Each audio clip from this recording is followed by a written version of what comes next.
এই দুনিয়ার পুরো জীবনটা এটা হচ্ছে লালসাময় একটা জীবন, লোভ, মরিচিকা, মায়াজাল। এই মায়াজালে আমরা আটকে আছি, ফলে মৃত্যুর কথা আমরা ভুলে গিয়েছি। পাগলের মতো ছুটছি, আরো টাকা লাগবে, আরো খ্যাতি লাগবে, আরো যশ লাগবে, আরো দাপট লাগবে। আমার এত টাকা দিয়ে কি হবে? এত সম্পদ দিয়ে কি হবে? এত ব্যস্ততা দিয়ে কি হবে তোমার? স্টপ, থামুন, অনেক হয়েছে। আন্না, থামুন, take a rest and think about death. Think that you have to go back to your Lord.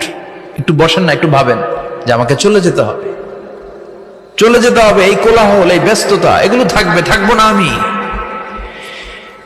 সাইয়েদনা Omar Faruk বলেছেন, মুতু ক্বাবলা আন তামুতু, মরার আগে একবার মরো। হাসিবু ক্বাবলা আন তুহাসাবু আলাইকুম, তোমার হিসাব নেওয়ার আগে তুমি একবার নিজের হিসাবটা করো না। কাগজ বের করে একটু লিখো না কি কি ভালো কাজ করছিলা, যেগুলো দিয়ে নাজাতের ওসিলা হতে পারে। 1 2 3, আর কি কি আকাম কুকাম করছো দেখো না।